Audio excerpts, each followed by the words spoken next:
My name is Melissa, I'm 27. I heard my phone ring. The sound invaded the morning silence as I stirred sugar in my tea. A private number. I hesitated to let it go to voicemail, but something compelled me to answer it. Miss Jones, the male voice on the other end of the line said. This is Liam from Greenwood Mortgage, just following up on a late payment on the property on Acacia Street. I blinked, confused. Excuse me, what property? The silence on the other end seemed to stretch. The house you're co-listing with a Julia Jones. My heart sank. Julia, my sister. I pulled the phone away from my ear and checked the call log. The number, the time. It all sounded real, far from a scam. There must be some mistake, I whispered. I don't own any houses. He rattled off the address. The street name sounded vaguely familiar, and then the memory hit me like a bolt of lightning. It was the townhouse Julia had shown off last year at Thanksgiving, the one she'd mentioned she'd financed with help from her boyfriend's uncle. The man on the line kept talking about late fees and credit risk, but I was no longer paying attention. My hands were cold. I hadn't signed anything, hadn't even been there. When the call ended, I sat in the living room, staring into space, reliving every family dinner, every casual comment. Had I ever agreed to anything? No, never. But a memory came back to me now, sharp. In March, when I went home for Dad's birthday, I'd left my purse in the kitchen while I set the table. Inside were my tax file and my signature sheet. They wouldn't do that. They couldn't. But deep down, I already knew they had. The next morning, I walked into Greenwood Lending wearing my work heels and wearing my calmest expression. Behind the glass partition, a smiling woman named Lisa pulled out the file. Yes, you are listed as a co-borrower, signed and dated March 18th. This is your signature, correct? She turned the monitor toward me. My name was there, slanted, precise, almost perfect. But not quite perfect. The S was too round, and they had forgotten that I do not abbreviate my middle name on legal documents. It was a forgery, a good one, probably scanned from something I had signed in another situation. And may I see the full file? I asked. She hesitated. You are on the loan, so yes. It took me 20 minutes and a legal pad to piece together the sequence of events. The house had been purchased in Julia's name, but the mortgage had included a cosigner, me, added retroactively through supplemental documentation. A notary had signed it, a name I didn't recognize, Marcus Fonseca. I photographed the document, the notary's seal, the date. Then I asked the question that finally shook me, how much do I have left on the loan? Lisa stared at the screen. $462,000. My throat closed. I walked out of that office in a daze. In a matter of days, my name wasn't just on the paper, it was on the line. And suddenly, all those sweet family dinners, the birthdays I'd financed, the emotional blackmail for not visiting often enough, they weren't memories, they were a trap. I drove straight to my parents' house. Mom was pruning roses in the front yard, her gloved hands in careful, theatrical movements. Melissa, she said, surprised. You should have called. I didn't smile. Can we talk? She led me into the kitchen, poured sweet tea as if we were catching up. I didn't sit down. I know about the mortgage, I said matter-of-factly. I didn't sign anything, but my name is on a loan. She blinked, then laughed. She actually laughed. Oh, honey, it's just paperwork. You're so good with finances, you would have done it anyway. My heart sank. You forged my signature. She didn't deny it. She tilted her head. You left your papers out in the open that day. I thought, what's the difference? You always helped the family. Just then, Dad shuffled in, rubbing his neck. Your sister needed a little push, that's all. You make more money than she does. I turned to him. That's illegal. He looked away, and that's when Julia came down the stairs wearing yoga pants and full makeup. She didn't even blink, just sipped her oat milk latte. I thought you said it was okay, she said with a practiced shrug. Don't tell me you're going back on your word. I glared at her. I never gave you my word. Julia smiled like she was watching a sitcom. Then why are you so easy to use? I walked out of there in a daze, but I wasn't going to let this situation continue. I was going to find a lawyer. His office was tucked between a dry cleaner and a nail salon. No flashy sign, just a small brass plaque. Marcus Fonseca, Real Estate Law. He looked like someone's retired uncle, with his shirt sleeves rolled up, thick glasses, and a tie that hadn't been in style since the Clinton years. "Miss Jones," he said, gesturing for me to come in. "You said your name was included on a mortgage without your consent." I nodded, sliding the documents across the table. Marcus read them slowly, muttering under his breath as if he were solving a crossword puzzle. After a long pause, he said, "You're not the first, but you might be the smartest to get in here before the house goes up for auction." I said nothing. He leaned back in his chair. "Tell me what you want, Miss Jones. Do you want them arrested, or do you want control?" I stared at the ceiling, thinking of Julia's smug smile, my mother's shrug, my father's silence. "Control," I said. He smiled, not warmly, but knowingly. "Then you'll need patience and documentation. We don't yell, we take a stand. You're not here for revenge. You're here to get back the land they built on your dime." That was the first time someone had said what I had been unable to express. They hadn't dragged me into their mess by mistake. They were counting on my excessive loyalty not to retaliate. Marcus slid a legal pad across the table. "Let's start the plan." The plan wasn't loud. It didn't involve shouting matches or ultimatums on the front porch. It started with paperwork, the same weapon they'd used against me. Marcus recorded a quitclaim deed, a withdrawal to discharge my liability, but only after we'd done a thorough title search. It was then that we discovered something curious. The loan hadn't been sold. The bank still held it, and their patience was wearing thin, which made them negotiable. With Marcus guiding every step, I set up a private trust, Rocha Empreendimentos, and made the bank an offer. We would buy the mortgage with a reduced balance in cash, quietly, no fanfare, no headlines, no names, just a clean closing in 2 weeks. The lender accepted, and so the debt was mine, but not the house, not yet. On paper, Rocha Empreendimentos was just another investment company buying distressed properties. To my family, nothing had changed, but in reality, the trap had already been sprung. Julia had missed 2 payments. She had no idea her loan had been transferred and no clue that her new lender was me. Marcus looked over the final document and touched the signature line. "Do you want to use a different name?" he asked. I shook my head. "No, let them see it when it mattered, because this time I wasn't cleaning up the mess, I was preparing for the consequences." I didn't call them, I didn't warn them, I just waited. Julia missed the 3rd payment, the grace period ended, and then, quietly, a notice of default was issued by Rocha Empreendimentos, with my signature. That same week, Mom texted me a photo of a charcuterie board from a wine brunch and added, "I wish you were here." I stared at the photo for a full minute. The woman who had faked my signature was now pretending we were best friends. So I responded with a smiling emoji and archived the conversation in case I needed it later. Then it began. One Thursday afternoon, I got a voicemail from Julia. No greeting, just, "Hey, something's wrong with the mortgage company. I think it's been sold or something. Can you check on it?" I didn't respond. Then came my dad's email, something formal and awkward, like he was writing to a manager. "Melissa, if you happen to hear anything about the recent changes at the mortgage company, please let us know. We're concerned that this might affect our refinancing." Our refinancing. I forwarded it to Marcus and poured myself a cup of tea. When the notice to cure the default or vacate arrived at their door, my mom finally called. Her voice weak, cracked, rehearsed. "We just need some time," she said. I let the silence stretch before I answered. "Did you need time before you signed my name or after?" She tried to cry, but I didn't flinch. "This isn't personal, Melissa. You're still family." "No," I said gently, "I'm a lender." That weekend, I got a group email from Julia's real estate agent. She was trying to list the house, my collateral, not knowing that the deed had conditions attached. The sale fell through within 48 hours. Then came the final insult. Sarah invited me to a family dinner, saying it was to lighten the mood. I said, "Sure, I'll bring dessert."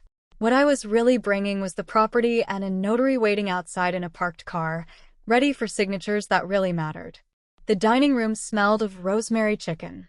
In desperation, Sarah had cleared out the fine china. Wine glasses gleamed. Candles flickered like Thanksgiving. But the energy was off. Dad barely looked at me. Julia's smile was too tight, her eyes darting between me and her phone. The only thing louder than the sound of forks scraping against china was the silence between sentences. I waited until the dishes were cleared, then pulled a thin manila envelope from my purse and set it on the table between the salt and pepper shakers. "What's this?" Sarah asked with forced casualness. "Updated papers," I said, "on the house." Julia didn't touch the envelope. Her fingers curled around her wineglass like a life preserver. Dad opened it, scanned the first page, his lips moving as he read. Sarah's voice dropped an octave. "What's this, Melissa?" "Purchase papers," he said. "I own the debt, which means I own the lien, which means you have 30 days to vacate or pay in full." Julia laughed, a high, brittle sound. "You wouldn't do that, you can't." I looked her in the eye coldly. "I already did." She stood up, knocking over her chair. "This is treason." I didn't blink. "No, this is what you signed." "I just signed it better," they yelled. Dad muttered something about family. Sarah whispered that I was cruel. I stood up, pushed back my chair, and set a foil-wrapped box on the counter. "Here's dessert. Peach cobbler, the one you always said I made too sweet." Then I turned to leave. Outside, the notary was waiting in a black sedan with the engine running, and for the first time in months, I smiled. I was almost to the door when Julia hissed, "You always thought you were better than us." I turned slowly. "No, I thought I was useful to you." And I was. Sarah stood with her arms crossed, her pearls clutched tightly around her neck. "We're your parents. We did what we had to do." "For me?" I asked. "No, not for me." I walked over to the sideboard and picked up the folder they hadn't even touched. "Let me make it simple. You have 3 options. 1. Pay the mortgage in full to my company. 2. Vacate within 30 days. 3. Contest this in court, which I guarantee will not end well." I have the notary records, the forged signature overlays, and the recordings of the calls. Dad tried to speak, but I held up my hand. "This isn't a debate, it's a transaction." Julia lunged for the folder as if she could undo it all with her bare hands. "You can't do this to me. I have a career. People follow me." "Then tell them the truth," I said. "Tell them how you stole your sister's name to fund your carefully constructed lifestyle." Silence, the kind that buzzed. I reached into my purse, pulled out a new contract, and laid it open on the table. "Option 4, I said. "Sign this voluntary transfer and I will allow you to rent the guest suite at market price. No credit checks, no cosigners." Julia stared at the contract as if it might bite her. Sarah's hands were shaking. Dad was the one who finally asked, "Why are you doing this?" I glared at him. "Because you all thought I wouldn't. You counted on my silence, on my sense of duty, on the fact that I would rather protect the family name than protect myself." I leaned forward. "You used my name as if it were disposable. Now it's the only name on the deed." The notary knocked once on the door. I opened it, nodded, and he came in, folder in hand. Sarah looked ill. Julia fled into the hallway, muttering curses. Dad just sat up slowly, as if gravity had doubled. The notary opened the documents. "Who signs first?" he asked. I looked around. No one moved. I slid the papers back into the envelope and handed them to him. "They'll call when they're ready," I said. But they wouldn't, not yet. And so I left, my heels clicking on the hardwood floor like an auctioneer's gavel. The next morning, I sent a single email. Subject: Final filing, Rocha Empreendimentos. Attachments: digital copies of the foreclosure case, proof of transfer of ownership, audio clips, and notarized affidavits. Within 24 hours, Marcus forwarded me a message from the clerk's office confirming that the lien on the property had been fully transferred into my name. No loopholes, no appeals, no more pretense. Later that week, I got a call from a local journalist. "Ms. Jones, we're doing a story on fraudulent real estate records. Your case is being cited in a training seminar." I declined the interview. This wasn't a public battle. It was a surgical strike, the kind of justice that doesn't need applause. Julia, meanwhile, posted a vague Instagram story about being betrayed by someone who never understood legacy. She didn't tag anyone, but the message was clear and irrelevant. I didn't argue, I didn't explain, I just saved everything: PDFs, voice memos, screen recordings, in a folder on a password-protected drive labeled safe. When Sarah tried to guilt-trip me over email, I sent her a single sentence. "You taught me to keep quiet. I just learned to make it permanent." The truth is, I didn't ruin them. I let them self-destruct with the help of a paper trail they signed. 3 weeks later, the house was empty. They didn't contest the eviction. They didn't respond to the final notice. They just disappeared. Julia moved into a rental 2 towns over. Sarah stayed silent. Dad never called, and I didn't chase either of them. Instead, I called Marcus and gave him new instructions. We would rename the trust fund. Rocha Ventures would now operate under a new legal name, the Elena Jones Foundation, named after my grandmother, the one my mother had erased from family photos, the one who taught me how to balance a checkbook and hide emergency cash, the one they never talked about because she refused to be obedient. Now, every dollar of the rental income from that house would go to a scholarship fund for first-generation women in finance. Melissa Jones, the reliable one, the annoying sister, the woman they thought would never fight back, had just turned their betrayal into a tax-deductible legacy. That had a fair value to me. It wasn't revenge, it wasn't spite, it was relocation. They had taken my signature and used it as if it were nothing. I had turned that nothing into equity, both in property and in principle. And when I locked the front door of my house for the last time, I didn't feel victorious. I felt balanced, like a closed ledger with no debt. I didn't throw a celebratory party. There was no champagne, no social media posts, no grand revelations. Instead, I moved to a smaller house in a quiet neighborhood, a house to fix up, nothing fancy, just mine. I planted basil on the windowsill and started taking long walks before dinner. I read contracts for fun. I slept through the night. One day, while cleaning out old boxes, I found a birthday card from 5 years ago and signed with no message, no handwriting, just a generic Hallmark line about being proud of who you've become. I laughed, not because it was funny, but because it was appropriate. This was how they had always operated. Superficial love, silent sabotage. But I wasn't angry anymore. I had outgrown the version of myself that needed their approval. The strong one wasn't the loudest one. She didn't scream or cry or beg to be believed. She read the fine print, knew the terms, and when the time came, she signed her own name and walked away. I hadn't become cruel. I had become precise. And with each silent step forward, I left behind the old roles. The beautiful daughter, the financial problem solver, the emotional buffer. They used to say I was too quiet, too serious.